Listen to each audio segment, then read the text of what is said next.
Hello students, आज हम समझेंगे class 10th maths NCERT book का चैप्टर नंबर 8 जिसका नाम है ट्रिग्नोमेट्री। आज हम इस चैप्टर की एक्सरसाइज 8.1 के क्वेश्चन नंबर 1 के पार्ट 1 एंड 2 को सॉल्व करेंगे। Question number 1 is in a triangle right angle at B AB is equal to 24 centimeter, BC is equal to 7 centimeter. Determine number 1 sin A and cos A, number 2 sin C and cos C. Question number 1 में हमें एक triangle given है जो कि right angle है B point पर, यानी जो भी इसका बी पॉइंट होगा वहाँ हमें 90 डिग्री शो करना है। इस ट्राइंगल की हमें साइड्स गिवन है जिसमें से ए बी साइड है 24 सेंटीमीटर और बी सी साइड है 7 सेंटीमीटर। इस क्वेश्चन के टोटल 2 पार्ट्स हैं जिसमें हमें फर्स्ट पार्ट में डिटरमाइन करना है साइन ए की और कॉस ए की वैल्यू, और सेकेंड वाले पार्ट में हमें सॉल्व करके बताना है साइन सी और कॉस सी की वैल्यूज़। अब देखिए, क्योंकि एक ट्राइंगल हमें गिवन है जो कि राइट एंगल है, तो इसके लिए हमने सबसे पहले एक राइट ट्राइंगल बनाया है। साथ ही साथ हमें गिवन है कि राइट ट्राइंगल है बी पॉइंट पर। इट मीन्स इस ट्राइंगल का ये जो 90 डिग्री वाला पॉइंट है इसको हम बी कंसीडर करेंगे, और जो ये रिमेनिंग पार्ट्स हैं इनको हम ए एंड सी कंसीडर कर लेते हैं। अब देखिए, किसी भी राइट ट्राइंगल के अंदर 3 साइड्स होती हैं। सबसे बड़ी वाली जो साइड यानी कि AC है इसको हम बोलते हैं हाइपोटेनस, और इस BC साइड को हम बोलते हैं परपेंडिकुलर, और नीचे वाली जो साइड आपको दिख रही है इसको हम बेस बोलते हैं। तो देखिए, इस क्वेश्चन के अंदर AB इट मीन्स ये जो बेस है ये गिवन है हमें 24, तो यहाँ पर हम 24 लिख देते हैं। साथ ही साथ BC इट मीन्स परपेंडिकुलर हमें गिवन है 7 सेंटीमीटर, तो यहाँ पर हम 7 लिख देते हैं।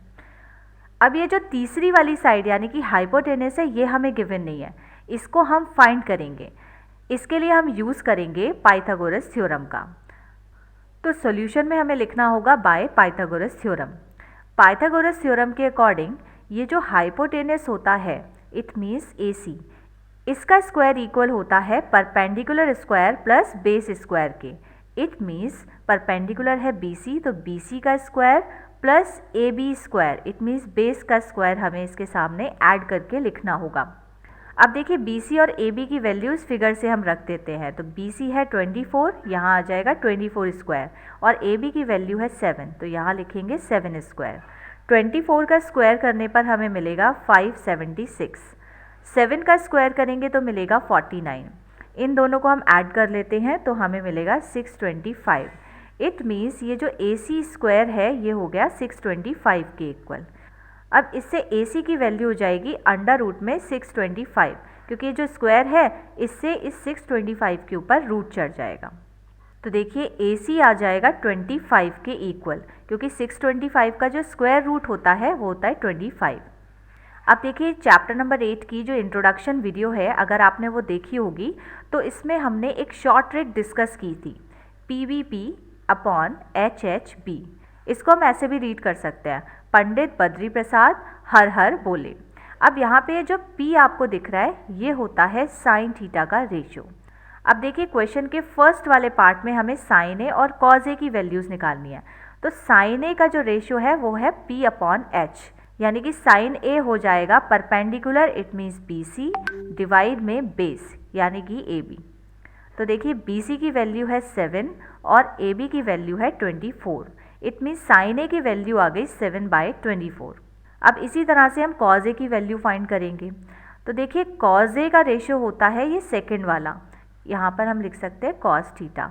It means base upon hypotenuse. अब देखिए, बेस है AB और जो हाइपोटेनस है वो है AC, तो नीचे आ जाएगा AC। अब AB की वैल्यू हम पुट करेंगे जो कि 24 है, और AC इट मीन्स हाइपोटेनस की वैल्यू अभी हमने फाइंड की है 25, तो यहाँ आ जाएगा 25।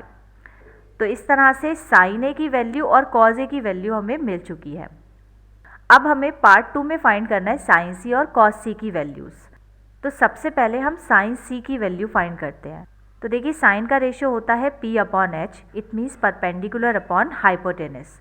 बट अगर आप इस क्वेश्चन को ध्यान से देखें तो यहाँ पे साइन C लिखा है, यानी कि जो एंगल है वो C एंगल है, और ये जो ट्राइंगल है इसमें C एंगल आ रहा है इस जगह, यानी कि ऊपर की साइड।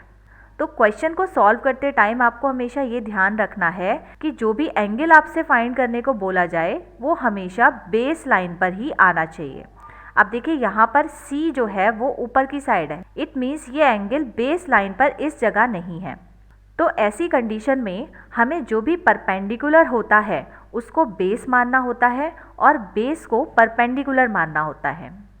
इट मीन्स ये जो हमारा परपेंडिकुलर था BC, इसको अब हम कंसीडर करेंगे एज अ बेस, और ये जो आपका बेस था यानी कि AB, इसको हम कंसीडर करेंगे एज अ परपेंडिकुलर। इस पॉइंट को ध्यान में रख के हम साइन C और कॉस C की वैल्यूज़ को फाइंड करेंगे। अब देखिए साइन C होता है परपेंडिकुलर अपॉन हाइपोटेनस।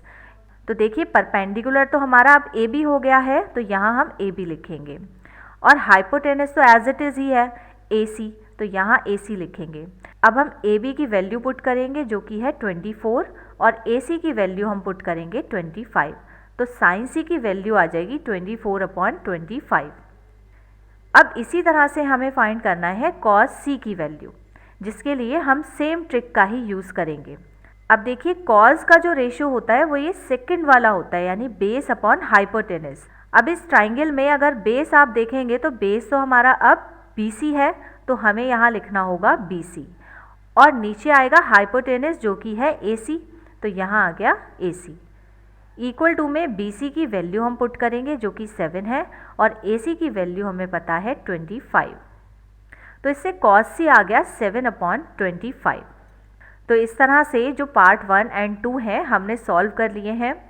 इस तरह के क्वेश्चन को सॉल्व करने के लिए आपको एक ट्रिक ध्यान रखनी होगी कि जो भी एंगल आपसे पूछा जाए वो हमेशा बेस लाइन पर आना चाहिए। इट मीन्स जब फर्स्ट पार्ट में हमसे A एंगल के बारे में पूछा गया था तो हमारा वो बेस लाइन पर ऑलरेडी था, बट सेकेंड पार्ट में हमसे पूछा गया C एंगल के बारे में, तो वो एंगल हमारा बेस लाइन पर नहीं था, यानी नीचे की तरफ नहीं था। तो इसके लिए हमने बेस को परपेंडिकुलर और परपेंडिकुलर को बेस कंसीडर किया था।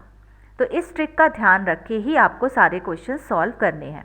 सो आई होप आपको ये क्वेश्चन बहुत अच्छे से समझ आ गया होगा। अब हम मिलते हैं नेक्स्ट क्लास में नेक्स्ट वाले क्वेश्चन के साथ। तब तक के लिए गुड बाय।